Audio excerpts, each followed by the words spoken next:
Picking the color green today.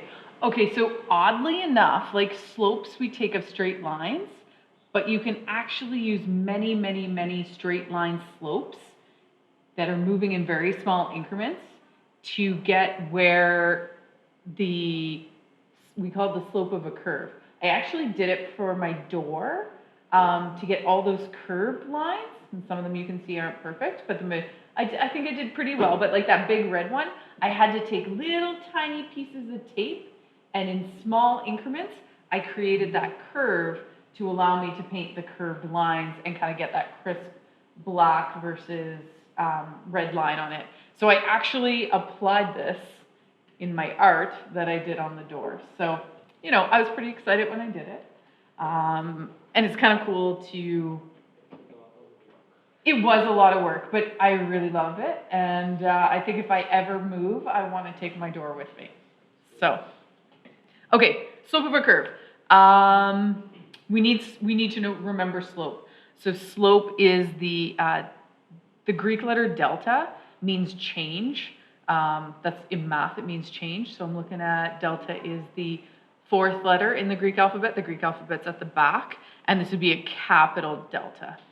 So that little triangle symbol in math means change. It means that in science too. So we're looking for the change in y over the change in x. And we know that is the slope formula. It is also right above. No, my slope formula isn't there. The equations are there. We sometimes say rise over run. In slope-intercept form, we know that B represents our intercept, and M is our slope. So the idea of this is that we're going to use these straight lines to talk a lot about what's happening on the curve.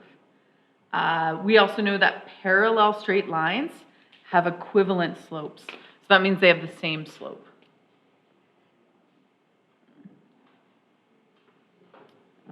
Parallel lines have equivalent slopes, and perpendicular have negative reciprocal slopes.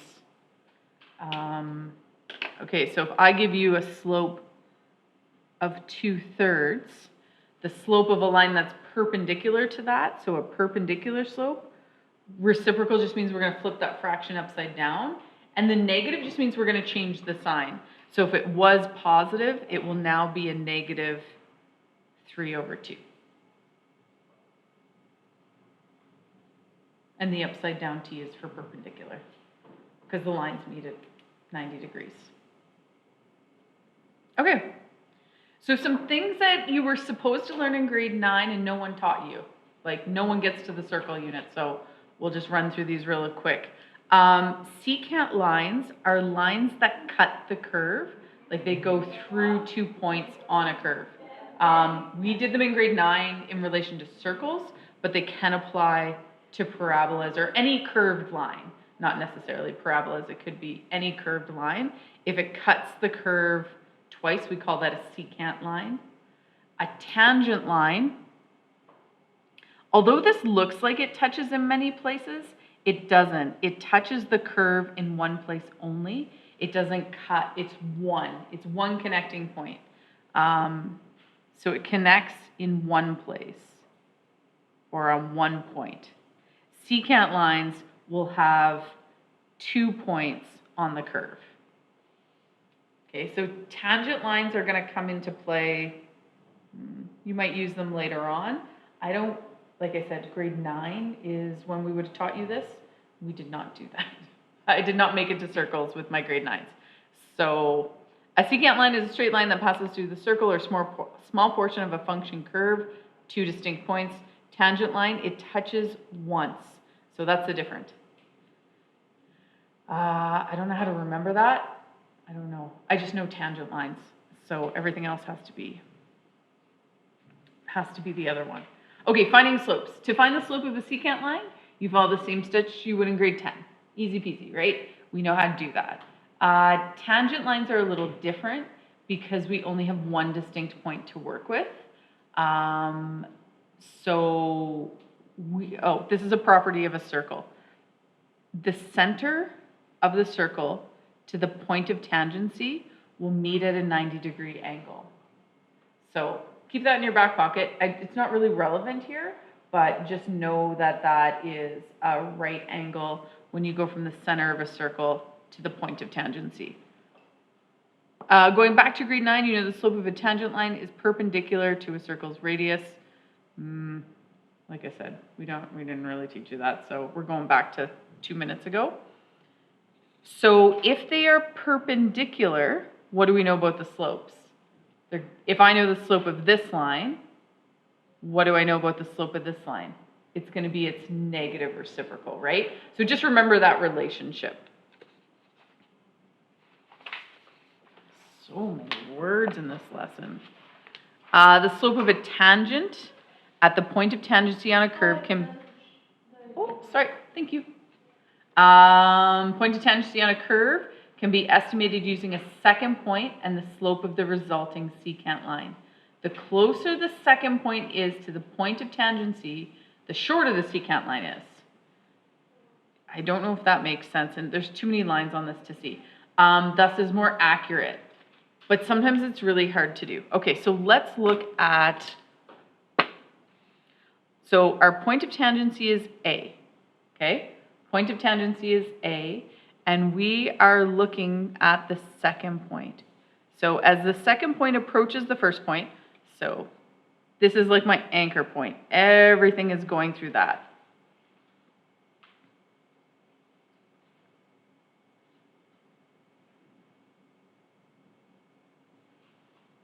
Okay, we're going to look at this. So if we go all the way out to E, that's that right there.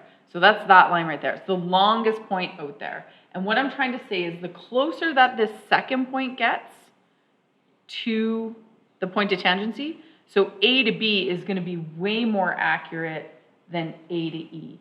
There's too much distance in between them. But what we can do is we can, just like limits, we're going to start to find the trend of them. Okay, so we are going to calculate the slope of A to E. Okay, we're going to use our slope formula from grade 10. What's our slope formula from grade 10? Change in y over the change in x. Does it matter which one is y2 and y1?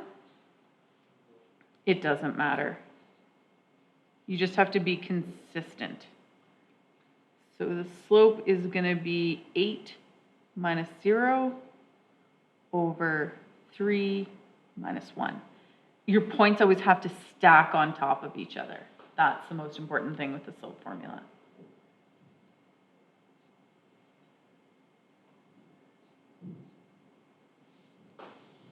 Okay, look at us. We're doing good. Now note that the point of tangency doesn't change in any of these calculations we're about to do. Okay, so you guys are going to do the next one. I'm going to do the third one. You're going to do two. You're going to do this one, and I'm going to do that one. Oh, that's not fair. I took the decimals. I didn't take any decimals. I'll do the next one. You guys do the last two, and we'll see if we can catch up together.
Okay, so where do you think we're approaching? It's really hard to tell, right? Like we did all of these.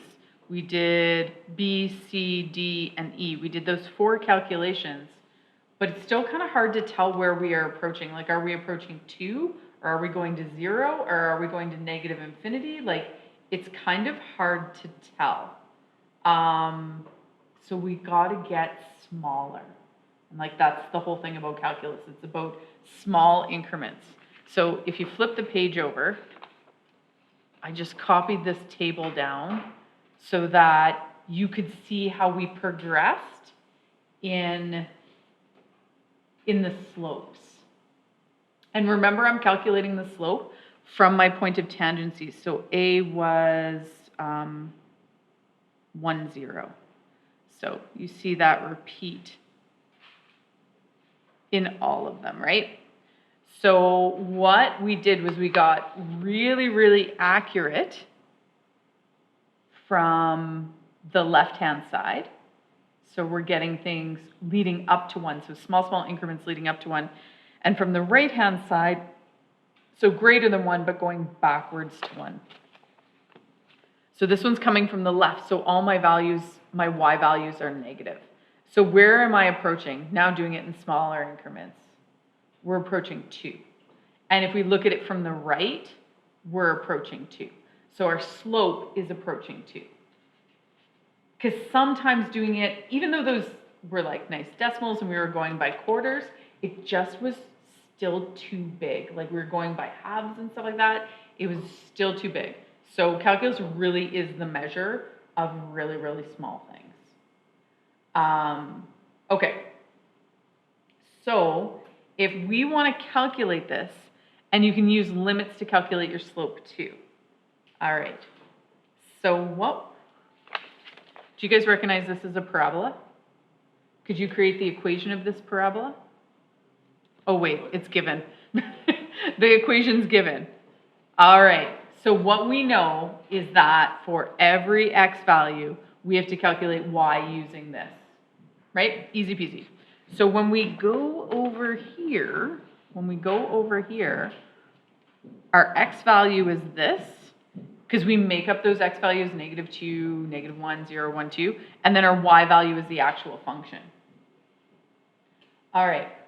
So we are going to do the limit, and the m represents slope.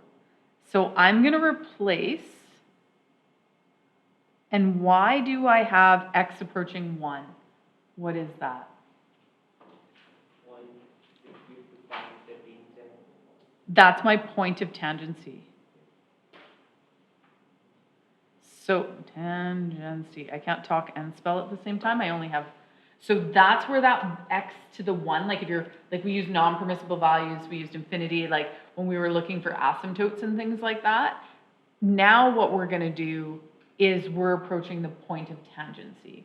So we're gonna replace the letter m with our slope formula. Oops, x2 minus x1. That looks like a comma. Let me write that in as 1.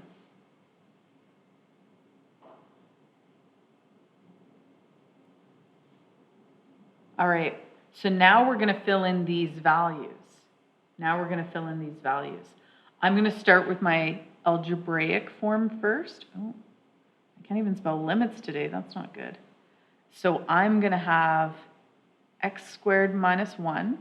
That's my y2 value, minus 0 over x minus 1.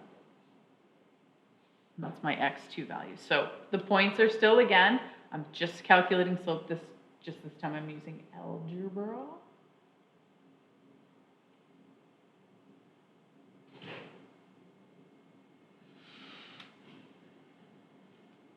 So now what I have here is the limit as x approaches 1 is x squared minus 1 over x minus 1. Right, I just simplified everything there. Now if I do direct substitution into this, it's not going to work. I'm going to have an indeterminate. So now I'm going to do some algebra to figure that out. What am I going to do? What strategy am I going to do here? I'm going to factor, right? Like if I can reduce or simplify this equation, I want to do that. So notice that I still haven't lost my my limit yet. I will in a second.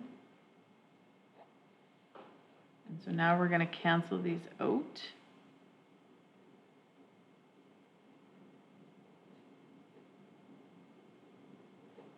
So that's simplified. Now when I do direct substitution, what's my answer? 2. So what's happening there? We know that the slope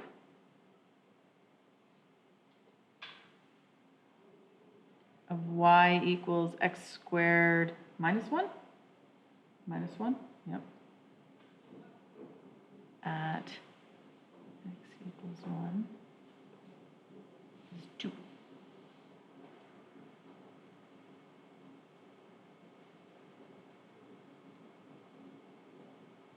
Or you could say the slope at the point of tangency, or you could use at the point 1, 0 if you wanted to do that. I just said when x is equal to 1. Because, and the reason why it's the slope and not the function is because we used the slope formula here. We didn't start off with just the function, because then it would have been x minus 1, and then it just would have been, sorry, x squared minus 1. We wouldn't have been dividing by anything, like it's very different. So we need to say the slope, we just use limits to calculate the slope because we use the slope formula. That kind of makes sense? Sort of, kind of? So this would be in replace of doing this table of values. So if you struggle and this isn't making sense to you, this is a strategy you can always fall back on.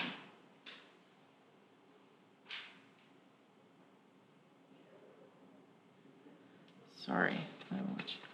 Okay, that was it. That's all. That's not a bad first lesson of derivatives. You're just calculating grade 10 slopes.